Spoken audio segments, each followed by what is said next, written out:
सोचिए जरा, आसमान से अचानक एक शहर जितना बड़ा एलियन शिप पृथ्वी के ऊपर आकर रुक जाए तो क्या होगा। और इस कहानी में ठीक ऐसा ही होता है, वो भी किसी न्यूयॉर्क या लंदन के ऊपर नहीं, बल्कि दक्षिण अफ्रीका के जोहान्सबर्ग शहर के ठीक ऊपर आकर एक एलियन शिप रुक जाता है, जिसे देख लोग डर जाते हैं। सबसे ज्यादा वहाँ के स्थानीय लोग डरे थे। जाहिर सी बात है, अगर अचानक आपके सर के ऊपर कोई बड़ी अनजान चीज आकर लटक जाए तो डर तो लगेगा ही। लोग इस डर के साये में जीने लगे कि एलियंस उन पर हमला करने वाले हैं, वो पृथ्वी को मिटाने आए हैं। पर हैरानी की बात ये थी कि ना ही उस शिप से कोई एलियंस बाहर आ रहे थे और ना ही कोई हमला हो रहा था। शिप पर कोई हलचल नहीं थी। शांत 3 महीनों तक शिप ऐसे ही शहर के ऊपर लटकता रहा। बहुत सोच विचार के बाद एक दिन हिम्मत करके सरकार ने फौजियों की टीम भेजी उस शिप की छानबीन करने। दुनिया भर की नजर उसी पे टिकी थी। लोग घबरा रहे थे कि आगे अब क्या होगा। शिप का कोई दरवाजा तो नहीं था। उन्हें शिप का छोटा सा हिस्सा काटकर अंदर जाना पड़ा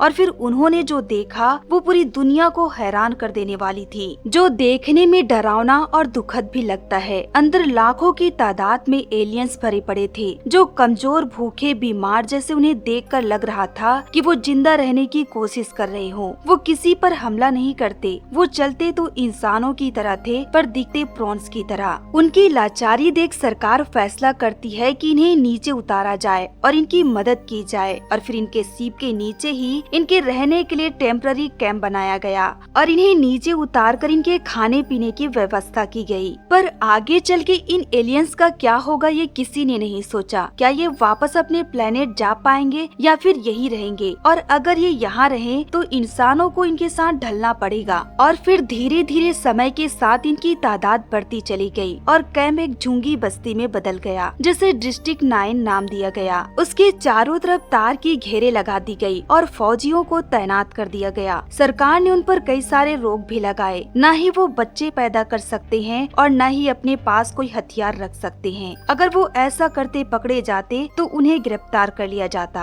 आगे चल के सरकार एलियंस की देखरेख का जिम्मा एक बड़ी कंपनी MNU को सौंप देती है। MNU यानी मल्टीनेशनल यूनाइटेड कंपनी, जो असल में एक बहुत बड़ी प्राइवेट ऑर्गेनाइजेशन कंपनी है, जो आगे चल के एलियंस की बात इंसानों तक और इंसानों की बात एलियंस तक पहुंचाने का एक माध्यम बनेंगे। एलियंस इन्हीं के निगरानी में रहेंगे। MNU सबकी नजर में एलियंस के लिए एक मेंटोर जैसा था, पर उसकी अंदर की सच्चाई कुछ और ही थी। वो अपने फायदे के लिए मासूम एलियंस पर रिसर्च करते, यहाँ तक कि पैसा कमाने के लिए एलियंस के हथियारों और उनके तकनीक पर कब्जा करना चाहते थे। और इसीलिए वो एलियंस के खाने पीने पर ध्यान न देकर रिसर्च करने पर ध्यान दिए। और फिर धीरे धीरे उन एलियंस को साफ पानी, खाना, सामान मिलना बंद हो गया, जिससे ज्यादातर एलियंस भूखे रहते और फिर अपना पेट भरने के लिए जो मिल जाए वो खा लेते, यहाँ तक कि कचरा भी। इस तरह वो दिन ब दिन खाने के लिए उत्पात मचाने लगे, आसपास के लोगों को परेशान करने लगे। वो कितना भी खा ले हमेशा भूखे रहते। खाने की लालच में वो लोगों के हाथ से कोई भी सामान छीनकर भाग जाते, यहाँ तक कि वो लोगों को चोट भी पहुँचाने लगे। घरों से पैसा चुराने लगे, लोगों से भरे ट्रेन को पलट देते, बड़ी बड़ी ट्रकों को जला देते, जो उनके लिए एक खेल जैसा बन गया था, पर इंसानों के लिए ये एक विनाशकारी घटना है। इसी तरह वहाँ के लोग एलियंस के साथ 20 साल गुजार दिए, पर अब वो एलियंस से इतना ज्यादा परेशान हो गए थे कि सरकार के खिलाफ उन्हें यहाँ से दूर भगाने के लिए दंगे करने लगे। वहाँ की जनता इतना ज्यादा थक गई है कि वो अब चाहते हैं कि डिस्ट्रिक्ट 9 हटा दी जाए। लोगों के सवाल सरकार से ये भी था कि ये एलियंस अपने घर वापस क्यों नहीं जा सकते,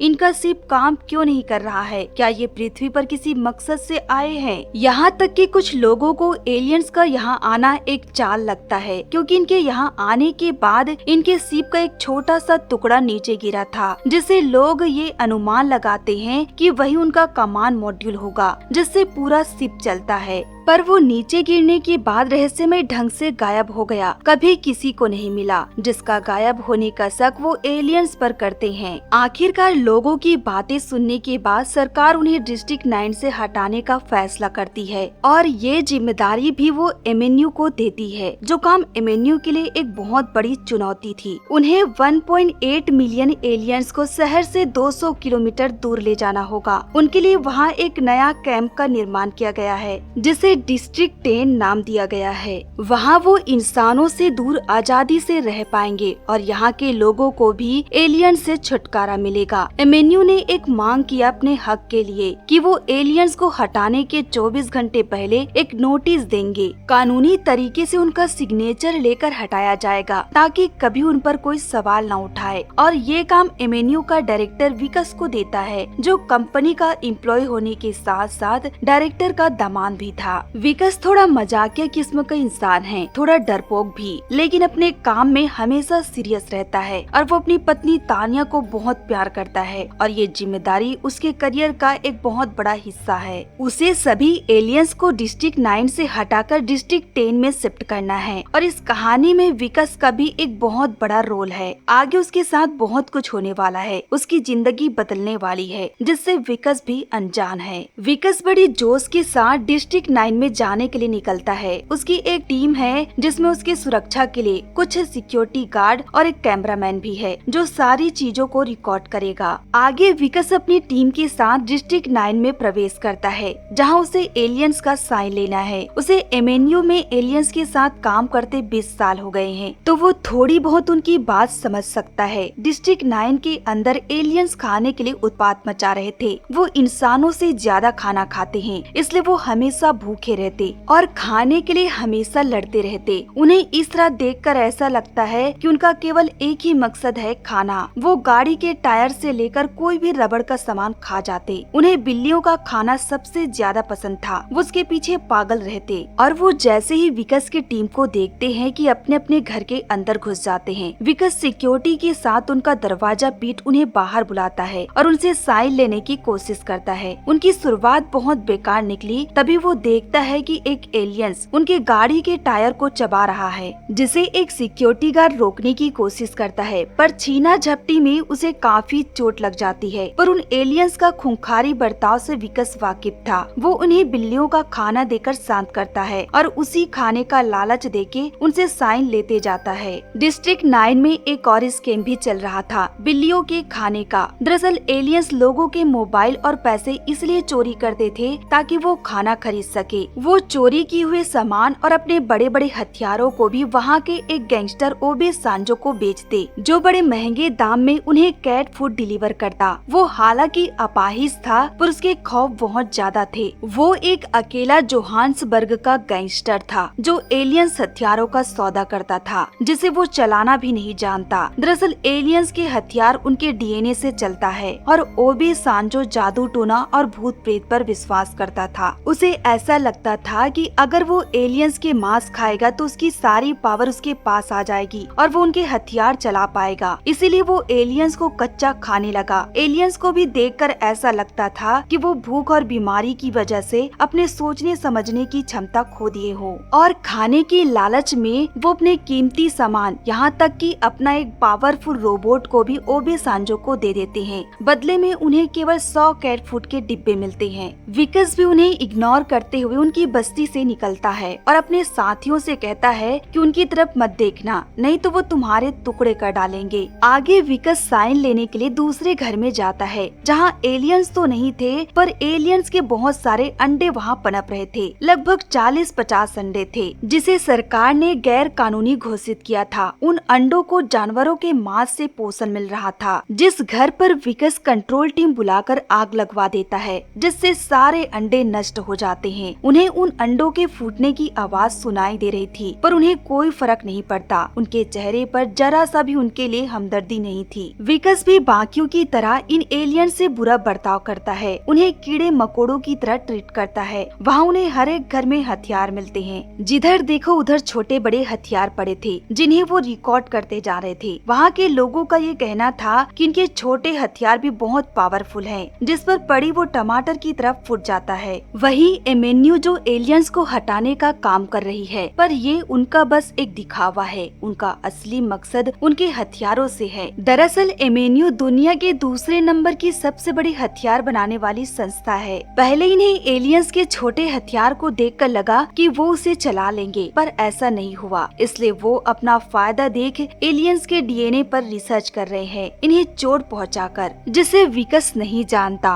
और एलियंस को सिक्योरिटी गार्ड का डर दिखाकर उनसे उनसे साइन ले रहा था। वहीं इधर क्रिस्टोफर नाम का एलियन अपने बच्चे और एक साथी के साथ कचरे में कोई सामान ढूंढ रहे थे। दरअसल एमेन्यू ने सारे एलियंस को अलग अलग नाम दिए हैं और इन्हें पहचानने के लिए इनके नाम का टैग इनके सर पर चिपका दिए हैं। इसी से क्रिस्टोफर को भी पहचाना जा सकता है। क्रिस्टोफर के बच्चे को उस कचरे के ढेर में एक कंटेनर जैसा सामान मिला, जिसके लिए वो अपने बेटे को शाबाशी देता है और फिर वो उसे लेकर अपने घर आ जाते हैं, जहां उन्होंने एक खुफिया लैब बना रखा था। उनके काम को देखकर ऐसा लग रहा था कि वो रिसर्च कर कोई चीज इकट्ठा कर रहे हो। उस कंटेनर में केमिकल भरा था जिसे वो फिल्टर प्रोसेस से गुजारते हैं, जिससे काला तरल पदार्थ बनता है जो एक डिवाइस में जाकर स्टोर हो गया। उसके स्टोर होते ही ग्रीन लाइट जलने लगी, जो इशारा दे रहा था कि उनका प्रोसेस पूरा हुआ। उनके बातचीत से ऐसा लग रहा था कि इसे वो 20 सालों से बना रहे हैं। ये उनके लिए बहुत कीमती है। ये उस डिवाइस के जरिए कुछ न कुछ तो कांड करने वाले थे। इधर उसी घर की तरफ विकस और उसकी टीम आ रही थी, जिनका आवाज सुन के वो उस डिवाइस को वहीं पे छुपा देते हैं और फिर क्रिस्टोफर अपने बच्चे के साथ पीछे के दरवाजे से निकल जाता है। जब विकस उनका दरवाजा खटखटाता है तब क्रिस्टोफर का साथी एक हथियार के साथ दरवाजा खोलता है, पर घबराकर वो वापस दरवाजा बंद कर देता है, जिससे विकस की टीम समझ जाती है कि अंदर कुछ तो गड़बड़ है। वो जबरदस्ती उस एलियन को घर से बाहर निकालते हैं और उसे हथियार छीन लेते हैं। विकस घर के अंदर तलाशी करने लगता है, तभी वो उस लैब को देखता है और फिर वहाँ उसे वही डिवाइस मिल जाता है जिसे वो चेक कर रहा था कि तभी वो उसके चेहरे पर स्प्रे हो जाता है, जिससे विकस को सांस लेने में परेशानी हो रही थी, पर वो उसे तुरंत अपने चेहरे से साफ कर हटा लेता है और फिर उसकी टीम एलियन से डिवाइस और गन के बारे में पूछने लगते हैं। ये सब क्रिस्टोफर चुपके से देख रहा था और वो दूसरा वाला एलियन घबराहट में विकस और उसकी टीम पर हमला कर देता है। वो विकस को उछालकर बहुत दूर फेंक देता है। ये देखकर सिक्योरिटी गार्ड उस एलियन पर गोली चला देते हैं और उसे खत्म कर देते हैं। इस सब में विकस के हाथ को चोट लगी थी। उसके टीम वाले उसे सलाह देते हैं कि उसे हॉस्पिटल जाना चाहिए, पर विकस कहता है कि मैं ठीक हूँ, यहीं आसपास इलाज करवा लूंगा, और फिर वो वहाँ से उस डिवाइस को लेकर चले जाते हैं। इधर क्रिस्टोफर अपने बच्चे के साथ दूसरे घर में आता है। उसे अपने साथी को खोने का बहुत ज्यादा दुख था। विकस पास के हॉस्पिटल में जाकर अपने हाथों पर पट्टी बंधवाता है और फीवर होने के बावजूद अपने काम पर वापस आता है। जब वो एक घर के पास गए तब क्रिस्टोफर का बेटा बाहर खेल रहा था और अंदर क्रिस्टोफर था, जिसे विकस कहता है कि तुम्हें यहाँ पर साइन करना होगा, हम तुम्हें यहाँ से दूसरे जगह ले जाएंगे, और उसके बच्चे से बात करने अंदर जाता है। अंदर विकस देखता है कि क्रिस्टोफर ने कंप्यूटर के बहुत सारे पार्ट इकट्ठा किए हैं, जिससे वो क्रिस्टोफर पर शक करने लगता है कि वो कुछ गड़बड़ कर रहा है। तभी उसकी तबीयत बहुत ज्यादा बिगड़ने लगती है। अचानक वो उल्टियाँ करने लगता है। इस वजह से तुरंत वहाँ से उसे निकलना पड़ा, पर रास्ते में उसे बहुत ज्यादा भूख लगने लगी और वो इस तरह खा रहा था कि उसने कई दिनों से खाना न खाया हो। तभी उसके नाक से काला लिक्विड निकलता है, जिसे देख उसके टीम वाले घबरा जाते हैं, पर वो सभी से यही कहता है कि वो ठीक है। और जब वो ऑफिस में बैठा था तब अचानक उसका नाखून निकलकर बाहर आ गया, जिसे देख वो घबराकर तुरंत वॉशरूम में जाता है। उसके नाखून बहुत कमजोर हो गए थे, अपने आप ही वो बाहर आने लगे थे। उसे कमजोरी और अजीब भी लग रहा था, जिस वजह से तुरंत वो अपने घर जाता है, पर वहाँ उसकी पत्नी और घर वालों ने उसके लिए एक सरप्राइज बर्थडे पार्टी रखी थी। वहाँ विकस सभी से छुपाता है कि वो ठीक नहीं है। वहाँ उसके माता पिता भी थे जो बहुत ज्यादा खुश लग रहे थे, और फिर वो सभी के साथ मिलकर केक काटने लगता है, पर उसका तबीयत और बहुत ज्यादा बिगड़ने लगा था। वो उसी वक्त उल्टियाँ करने लगता है और बेहोश होकर गिर जाता है। इसके बाद तुरंत उसे हॉस्पिटल में एडमिट किया गया। वहाँ डॉक्टर उसके हाथ की पट्टी खोलता है और जो उन्होंने देखा हैरान कर देने वाली थी। उसके हाथ एलियंस के हाथ जैसे हो गए थे, जिसे देख विकस भी डर जाता है और चिल्लाने लगता है। डॉक्टर इस बात की खबर तुरंत एमेन्यू कंपनी को देती है। फिर एमेन्यू के सिक्योरिटी गार्ड वहाँ आकर जबरदस्ती विकस को एक बड़े से थैले में पैक कर एमेन्यू के सीक्रेट लैब ले आते हैं। उसकी पत्नी हॉस्पिटल में चिल्ला रही थी कि उसे इस तरह कहाँ ले जा रहे हो, उसे छोड़ दो, पर किसी ने उसकी बात नहीं सुनी। विकस को उस जगह लाया गया जहाँ रिसर्च करते हैं। इस जगह को देखकर विकस बहुत घबरा गया कि आखिर वो उसे ऐसी जगह क्यों लाए हैं। हालांकि विकस एमेन्यू में काम करता है, मगर इससे पहले उसने ऐसी जगह नहीं देखी थी। यहाँ साइंटिस्ट एलियंस का चीर फाड़ करके लिए उन पर रिसर्च कर रहे थे। वो कोई ऐसा तरीका निकालना चाहते थे जिससे इंसान भी एलियंस के हथियार चला सके, जो केवल उनके डीएनए से एक्टिव होता है। इसीलिए वो मासूम एलियंस को चीर फाड़ करके उनके डीएनए को समझने की कोशिश कर रहे थे। वो विकस के साथ भी बहुत बुरा बर्ताव करते हैं, उसे ऐसे पेश आते हैं कि वो कोई टेस्ट में लाया गया जानवर हो। एक मोटी सुई को उसके बदलाव वाले हाथ पर घुसा देते हैं, जिससे विकस दर्द से कांप उठता है और वो समझ जाते हैं कि ये बदलाव वाला हिस्सा विकस के बॉडी का एक अंग बन गया है, जो उसके शरीर के साथ मिलकर काम करेगा। इसके बाद वो विकस को ऐसी जगह ले जाते हैं जहाँ हथियारों का टेस्टिंग होता है, और फिर विकस के मना करने के बावजूद वो जबरदस्ती एलियंस के हथियार उसे पकड़ा देते हैं, जो उसके पकड़ते ही एक्टिव हो जाता है। ये उनके लिए एक बहुत बड़ी खोज थी। इसी तरह वो विकस को इलेक्ट्रिक शॉक देकर सारे हथियार की टेस्टिंग करते हैं, जिससे उन्हें समझ आ गया था कि एलियंस के डीएनए विकस के डीएनए से मिल रहा है, यानी कि उसके शरीर में एलियन और इंसान दोनों के डीएनए मौजूद है। पर वो जल्द ही पूरी तरह से एलियन में बदल जाएगा, जिसके बाद वो इनके किसी काम का नहीं रहेगा। ये सही वक्त था उसके डीएनए को समझने का, जिसके जरिए वो खोजकर एलियंस का हथियार चला सकते हैं। इस सब में एमेन्यू के डायरेक्टर भी शामिल है, जो विकस के फादर इन लॉ भी है। वो दुनिया भर में इस तकनीक को बेचकर मुनाफा कमाना चाहता है, पर इस सब में विकस नहीं बच पाएगा। उसके शरीर के हर एक हिस्से को वो रिसर्च करेंगे, जिस तरह वो एलियंस का करते हैं। ये सुनते ही विकस अपनी जान के लिए अपने फादर इन लॉ के सामने गिड़गिड़ाने लगा, पर उसके फादर इन लॉ लालची इंसान निकले। आगे विकस को साइंटिस्ट बुरी तरह से बांधकर सर्जरी रूम में ले आए और फिर अपना काम शुरू करने लगे। विकस चीखता चिल्लाता रहा, फिर भी वो नहीं रुक रहे थे। इधर उसकी पत्नी अपने पिता से सवाल कर रही थी कि उसके हाथ में केवल एक छोटी सी चोट लगी है, क्या मैं उससे मिल सकती हूँ? पर उसके पिता मिलने से साफ मना कर देते हैं। वहीं विकस अपनी जान बचाने के लिए एक साइंटिस्ट से भिड़ जाता है और उसे बुरी तरह से पीटकर उस पर हथियार रखकर सभी को डराते हुए वहाँ से भाग निकलता है। लेकिन एमेन्यू वाले उसका पीछा नहीं छोड़ते। विकस सभी से छुपते छुपाते भागता फिर रहा था। विकस का फादर इन लॉ एमेन्यू का एक सिक्योरिटी गार्ड कुबस को उसके पीछे लगा देता है, जो विकस को बुरी तरह से ढूंढने लगता है। विकस रास्ते में भागते हुए एक आदमी से फोन छीन लेता है और फिर भागते हुए अपने घर की ओर आता है, जहाँ एमेन्यू वाले पहले से उसके घर पर छापा मार रहे थे। वो अपनी पत्नी के पास कॉल करने की कोशिश करता है, पर उसकी पत्नी की जगह कोई और औरत बात करती है, इसलिए उसे वहाँ से भी छुपते हुए भागना पड़ा। वहीं उसके शरीर के बदलाव की वजह से उसे बहुत ज्यादा भूख लगने लगी थी, इसलिए वो एक होटल में जाता है, जहाँ उसके बारे में एक न्यूज चल रही थी। उसके फादर इन लॉ ने एक अफवाह फैला रखी थी कि विकस ने एक फीमेल एलियन के साथ संबंध बनाया है, इसलिए वो उन्हीं की तरह बनते जा रहा है, जिससे लोग उसे गलत नजरिए से देखने लगे। विकस सभी को समझाता रहा, पर लोग उसे देखकर भाग निकले।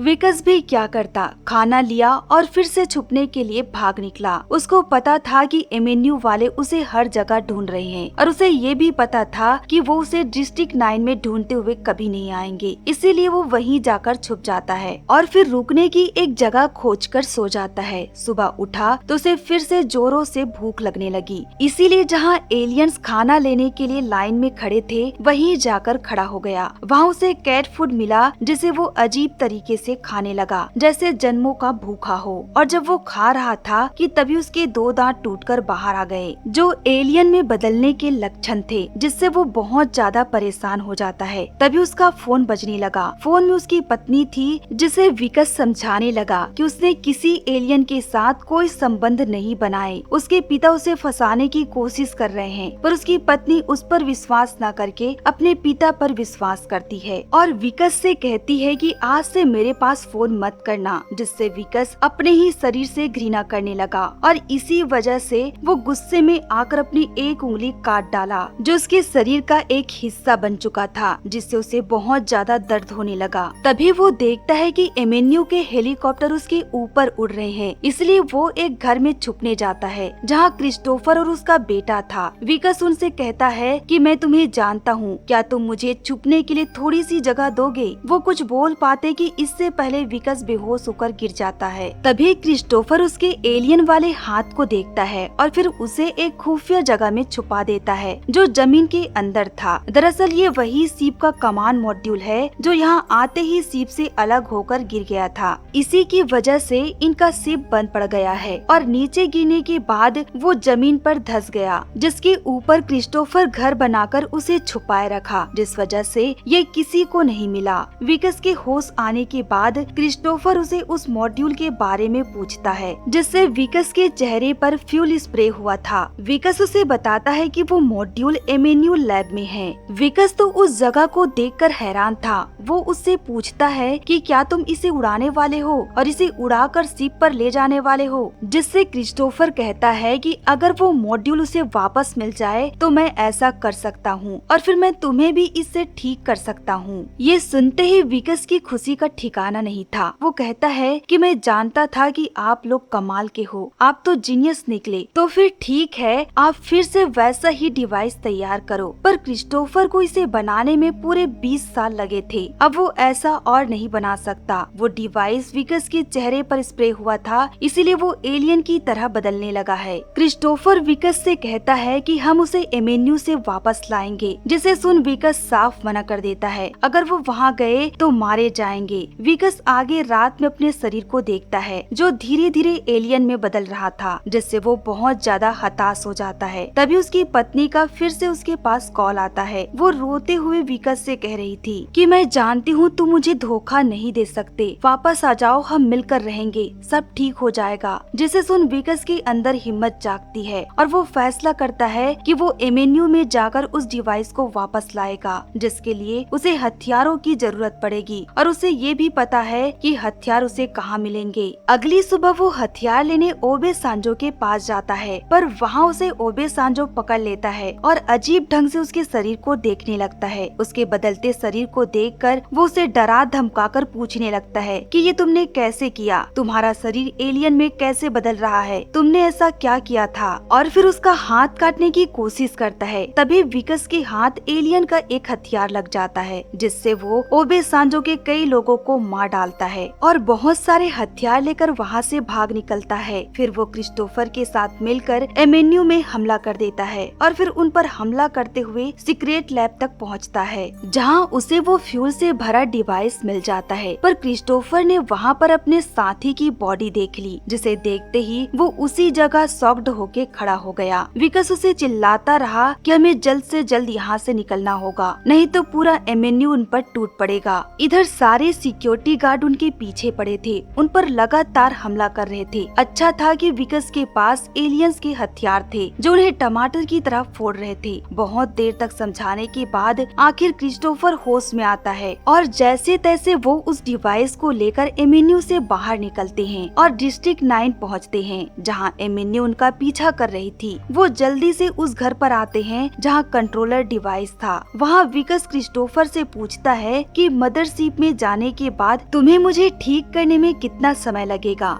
जिसका क्रिस्टोफर जवाब देता है कि पहले तो वो अपने प्लेनेट पर जाएगा और फिर वहाँ से मदद लेकर वापस आएगा अपने साथियों को बचाने के लिए, तभी वो उसे ठीक भी कर पाएगा। और इस सब में पूरे 3 साल लग जाएंगे, जिसे सुनकर विकस घबरा जाता है, ये सोचकर कि उसे 3 साल तक एलियन बनकर रहना पड़ेगा। और अपने स्वार्थ में आकर वो क्रिस्टोफर पर हमला कर देता है, जिससे वो बेहोश हो जाता है। आगे विकस उस डिवाइस को लेकर कंट्रोलर शिप के अंदर आता है, जहाँ क्रिस्टोफर का बेटा था। वो क्रिस्टोफर के बेटे से झूठ बोल देता है कि उसके पिता ऊपर कुछ बचे हुए काम कर रहे हैं। फिर उसका बेटा विकस को बताता है कि इस डिवाइस को कहाँ लगाना है। उसके लगते ही कंट्रोलर शिप स्टार्ट हो गया। इधर ऊपर क्रिस्टोफर को सिक्योरिटी वाले पकड़ लिए थे और उसे पीट पीट कर विकस के बारे में पूछ रहे थे। वहीं विकस कंट्रोलर को स्टार्ट तो कर चुका था, पर उसे चलाने नहीं आता। मगर जैसे उसने अपने दोनों हाथों को एक फ्यूल से भरे डिवाइस में डुबाया कि वो स्टार्ट हो गया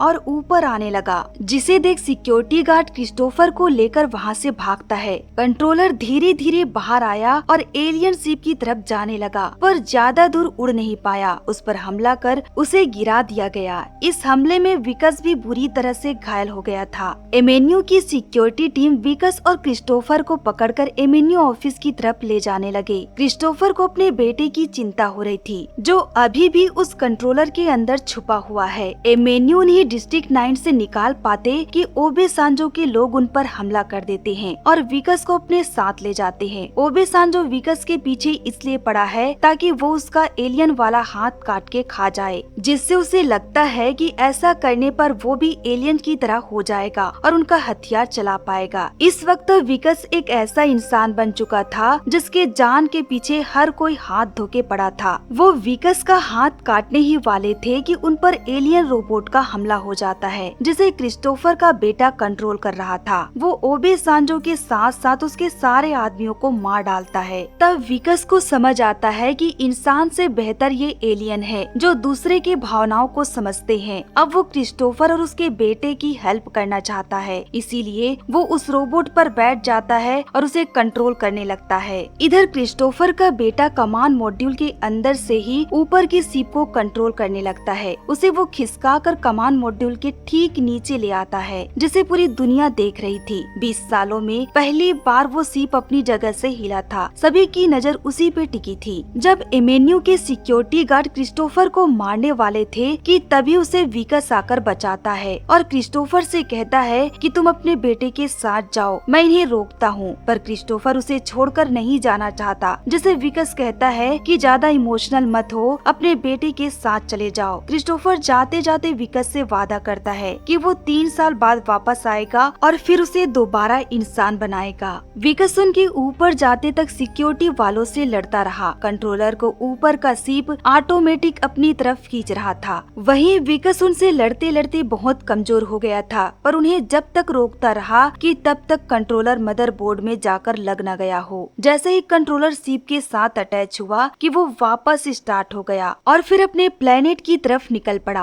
आखिरकार क्रिस्टोफर का 20 साल का मेहनत कामयाब रहा और वो अपने बेटे के साथ वापस लौट गया, जिसे लोग सड़कों पे निकलकर देखते रहे। पर यहाँ विकस की हालत बहुत खराब थी, ठीक से चल भी नहीं पा रहा था। सिक्योरिटी टीम उसके पीछे पड़ी थी, उसे मारने ही वाली थी कि वहाँ पे जितने भी एलियन थे सभी ने मिलकर उसे बचाया। यहीं से कैमरे के जरिए आखिरी बार विकस को लोगों ने देखा। इसके बाद वो दोबारा किसी को नजर नहीं आया। लोग यही सोचते रहे कि वो मर गया होगा या फिर एमेन्यू वाले उस पर रिसर्च करने उसे ले गए होंगे। लोग क्रिस्टोफर के बारे में भी कई सारी बातें करते रहते कि वो वापस आएगा और पृथ्वी पर हमला करेगा, पर किसी को कुछ नहीं पता था कि आगे क्या होगा। विकस की पत्नी उसे आज भी बहुत याद करती है। कुछ लोगों का ये भी कहना था कि विकस के साथ बहुत गलत हुआ। अगर वो जान पाते कि विकस कहाँ पे है तो वो उसकी मदद करते। लोग जानना चाहते थे कि आखिर विकस कहाँ पे है, पर उन्हें क्या पता कि विकस पूरी तरह एलियन में बदल गया है और उन्हीं के साथ मिलकर शांति से रह रहा है। यहीं से कहानी का अंत होता है। तो दोस्तों, ये फिल्म की कहानी आपको कैसी लगी कमेंट कर बताएं। साथ ही हमारे चैनल को लाइक एंड सब्सक्राइब करें।